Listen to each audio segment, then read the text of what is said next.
Fala pessoal, tudo bem? Questãozinha do APM agora. Ela diz que a gente tem um triângulo ABC e estão marcadas na figura as bissetrizes interna e externa do vértice A. Então o triângulo ABC de que ele falou é esse aqui. Opa, esse aqui, né? A bissetriz interna é que divide o ângulo interno do vértice A no meio e a bissetriz externa divide o ângulo externo do vértice A no meio. Então eu vou chamar de x e x, os pedaços de dentro, e de y e y, os pedaços de fora. Já que são bissetrizes, o que a bissetriz faz é dividir o ângulo no meio, então eu começo indicando isso na minha figura. E aí ele pergunta quanto mede o ângulo DAI. O ângulo DAI é essa parte aqui, né? X mais y, basicamente. Como é que a gente vai chegar nessa medida? Eu vou primeiro perceber que esses dois x's com aqueles dois y formam um ângulo raso ao redor do vértice A. Então, se eu junto 2x com 2y, isso tem que dar 180. E eu posso dividir essa equação inteira por 2 para descobrir que a soma de x com y é 90. Agora, a soma de x com y é exatamente a medida do ângulo DAI. Que, portanto, é um ângulo reto. Certo? Tem um ângulo de 90 graus aqui, no triângulo DAI. Isso responde o item A. Vamos ver o item B. Ele também pergunta quais são as medidas dos ângulos ADE e AED. Interessante.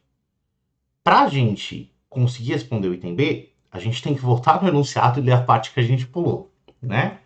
Porque ele falou que as bissetrizes encontram a reta BC nos pontos D e E ele mencionou que o segmento AD e o segmento AE são iguais, são congruentes.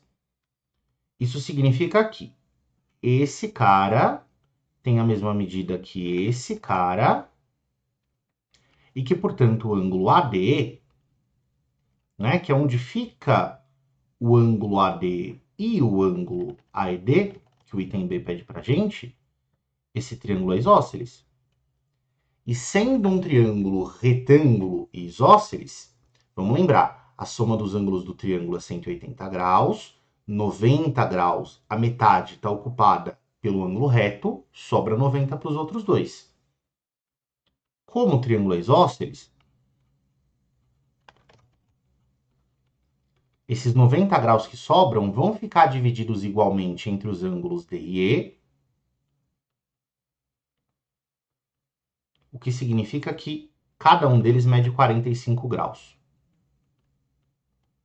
Então, para o item B, você precisa perceber que esse triângulo é retângulo isósceles, o que significa que a medida do ângulo ADE é igual à medida do ângulo AED, os dois medem 45.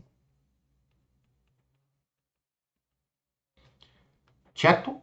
Isso mata o item B. Prossigamos. Aí o exercício pergunta aqui pra gente. Deixa eu só marcar aqui antes as nossas descobertas, né? Esse ângulo é de 45 e aquele também. Aí ele pergunta, ele quer a diferença entre a medida dos ângulos BCA, o ângulo BCA é esse aqui, e o ângulo CBA, que é aquele lá. A gente vai precisar encontrar a diferença entre esses dois ângulos. Interessante. Deixa eu marcar esse cara aqui como verde. A gente indica isso na figura, né, para não ficar muito poluído. Então, BCA é esse. E o CBA é aquele de lá. O que a gente vai fazer aqui, então? Eu vou ter que, de alguma maneira, expressar a medida desses ângulos em função dos valores que a gente tem na figura, certo? Para o ângulo ABE, CBA foi o nome que ele deu para o ângulo, certo? Que é o mesmo ângulo que o ABE, por sinal. Para esse ângulo aqui, eu queria que você desse uma olhadinha nesse ângulo aqui mesmo, né? Se o ângulo que a gente descobriu no item B mede 45, o suplemento dele que fica para o lado de cá é 135 graus, concorda comigo? De maneira que, quando você olha para esse triângulo ABD,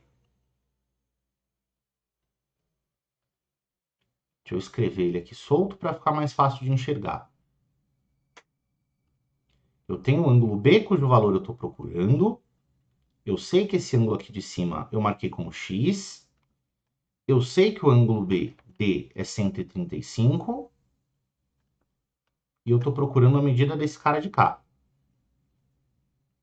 Mas, ó, esse ângulo CBA, o C tá para cá, né? Tá na continuação. Eu sei que esse ângulo CBA mais o ângulo X mais o ângulo de 135 completam um triângulo e, portanto, tem soma igual a 180. Se eu for isolar a expressão do CBA, eu vou encontrar 45 graus menos X. Então, joga esse 135 subtraindo para o outro lado, joga o X subtraindo para o outro lado, eu fiquei com 45 graus menos X. Perfeito. Não é uma medida fixa, certo? Não é um número que é a resposta para esse valor, mas deixar ele em função dos ângulos que o exercício escolheu lá em cima, que são o X e o Y, é suficiente.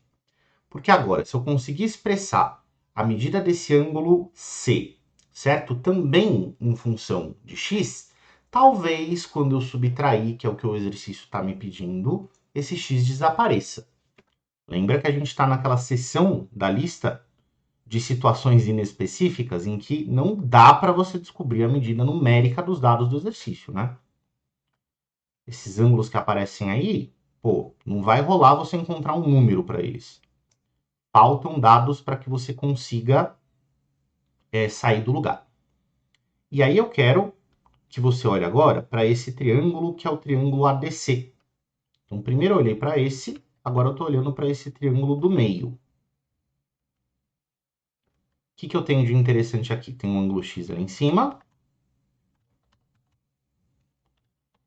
Tá pequenininho, difícil de funcionar a caneta, né? Aí esse ângulo a gente tinha descoberto que mede 45. E eu estou procurando a medida desse ângulo azul de cá. Então vamos lá. Como esses três ângulos formam um triângulo, o ângulo BCA, que é o ângulo azul, eu estou sendo um pouquinho matematicamente impreciso aqui, né? Eu deveria estar escrevendo bonito que nem ele está fazendo, a medida do ângulo CBA e não só o ângulo. Mas por questões de praticidade a gente está atropelando a notação. Então, o ângulo BCA mais o 45 graus mais o X formam os três ângulos do triângulo e somam 180. O que significa aqui? Eu posso escrever esse BCA como sendo, jogo o 45 para lá, 135 graus, jogo o X para lá, menos X. Então, eu não consegui estabelecer, né, um valor numérico, nem para o ângulo CBA, nem para o ângulo BCA. No máximo, a gente consegue deixar essas medidas em função de X. Mas isso é suficiente para fazer o que o exercício quer. Porque quando ele pede a medida de BCA menos a medida do CBA,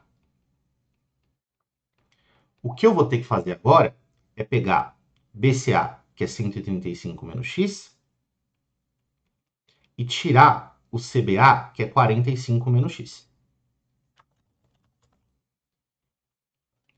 Esse menos na frente do parêntese vai trocar o sinal dos números que estão lá dentro. Então, eu tenho menos 45 mais x como resultado.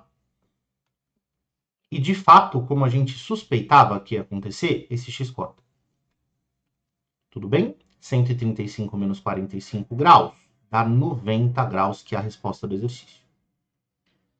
Então, mesmo que a gente não tenha conseguido expressar a medida desses ângulos como sendo um valor numérico, certo? A gente conseguiu encontrar a resposta, né, um valor numérico para a subtração que o exercício pediu para a gente. Que é o que vai acontecer nesse tipo de exercício. Porque, veja, normalmente, quando não é possível chegar nesse valor numérico, mesmo nas situações inespecíficas, certo? O exercício vai pedir para você encontrar a medida do ângulo em função de certos parâmetros.